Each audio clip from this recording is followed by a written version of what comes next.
Tom, we'll start off with the day. Obviously, brilliant to play on the main pitch here at the ARMCO Arena. Just talk us through that a little bit. Yeah, a fantastic occasion and the first in the club's history, and it's something we wanted to do for a while since we came 18 months ago, but for one reason or another it wasn't possible. And with the support of the club, they got behind us and made our last home game of the season a special occasion, and hopefully it's the start of a few more occasions like it, because it inspires young girls. We had some of the younger teams here today and some local clubs, and they dream of one day being a pro footballer, and it starts at places like this. So yeah, for us it's a fantastic occasion, and happy for everyone that came out and supported us, and for the club for getting behind us. So yeah, really fantastic occasion. I was at 186, I think it was in the end in attendance today, and obviously hopefully I suppose we can perhaps persuade some people to come back. Yeah, so today we want to win the game of football, of course, but we wanted a performance and an atmosphere. We wanted people to come here today and say, actually, I enjoyed the experience of coming here, and in the future they would want to come and watch us again. That was the most important thing, and to engage with local teams, to come and be mascots and flag bearers. So yeah, it's a start, and you've got to start somewhere. You're not going to start with 1,000 fans straight off the bat, but what we can now say to the club is there's a starting point. With a bit more planning and preparedness, we can go into local schools and communities and try and get them to come and support us. Hopefully some of the men's first team supporters can come and get behind the women's section as well, and yeah, in the future it could be 400 or 500 fans here on a regular basis, which would be fantastic. Onto the game, obviously a 2-1 defeat. It seemed to start well, but then sort of fell away a little bit in the second half. Yeah, our biggest concern today was the size of the pitch with our players. We're not a team built for end-to-end football. Even though we've got pace with Tizzy, we have to use it sensibly, and we needed to keep the ball. The message at half-time was to keep the ball more, play one extra pass. If normally we try and attack off 5 passes, try and put 7, 8, 10 passes together, because you have to stay connected, and they didn't do that. And of course, once they conceded the first goal, they sort of lost a little bit of confidence, not from the sideline, just from themselves, probably the occasion, knowing that friends and family are here. And then before you know it, it's 2-1, and then you're chasing the game, and suddenly when you're chasing the game you start to play a little bit more direct, and that was the thing we were worried about. We said at the start of the game, big pitch, which is great when you've got the ball, it's not so great when you haven't got it. And second half, fair play to Lincoln, they got a little bit more of the ball and they took a couple of good chances, and the second goal was a good goal. I've always said I'm a fair coach, and it was a great finish, probably score past any keeper in our league. But yeah, first half we should have really scored 2 or 3 goals, and we didn't do that. And yeah, it's what's happened several times over the last 4 or 5 months. We did get one in that first half. It was a brilliant cross, wasn't it, from Hannah, and then Becky does what she does, and in that 6-yard box, nodded it in with a bullet header. Becky's a fantastic old-fashioned number 9 in the box from the penalty spot to the goal line. She's a predator, and she sniffs those occasions, and she's normally really good at taking the chances.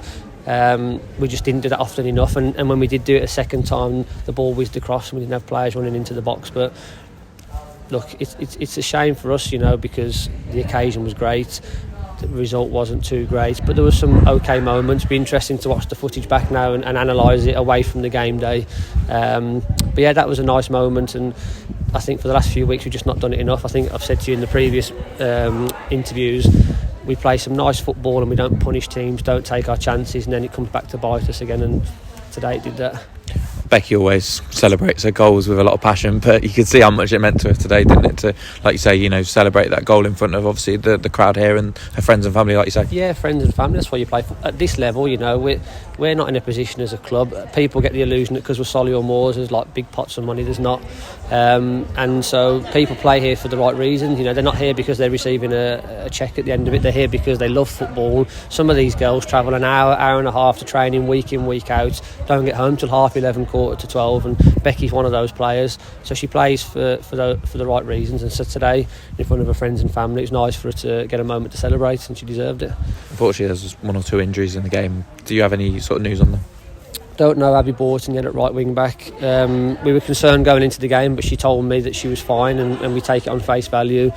It might be a reoccurrence of a foot injury that she's had in the past, but I'll wait to speak to the medical team about that. And a couple of other players just pulling up, tight hamstrings, tight calves and stuff, which is to be expected on a grass pitch. It was a little bit heavy. I mean, still a lovely pitch, but it's just a little bit heavier. It's softer than you think when you're running on it, and changing direction takes a little bit more out of you, and the size of the pitch. So we'll reevaluate, and we'll know more on Tuesday. Just 2 away fixtures now for the remainder of the season. I suppose, what are you looking for from those 2 games?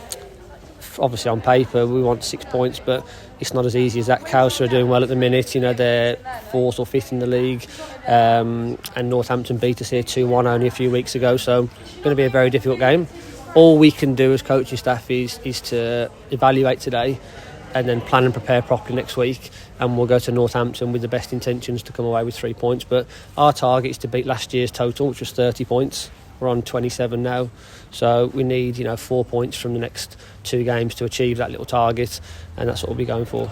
Just on a final note, obviously when I've sort of talked about the men's stuff in the past, I mean, they have talked a lot about looking ahead to next season. I suppose now with the fact that we can't go down, we can't do anything in the top end of the half of the table really. Is there a sense for yourself of sort of looking towards next season as well? Yeah, we've already started, even a couple of weeks ago. Things are in place with regards to what the setup looks like and how the club are going to support us. Some really exciting things coming out over the next couple of weeks, which hopefully we can let people know about. And yeah, the squad as well, as harsh as it sounds, the train's moving forward. The club have got ambitions of where they want to go. We're on board with that, and our job is to assemble a squad next season that is capable of achieving those targets. And that will unfortunately mean for some of these girls that this will be their last season with us, and for some girls they might come on that journey with us, but we've got to do it. It's ruthless, football is, and we've got to try and help this club achieve what it's capable of achieving, which is to challenge for top end of the table next year.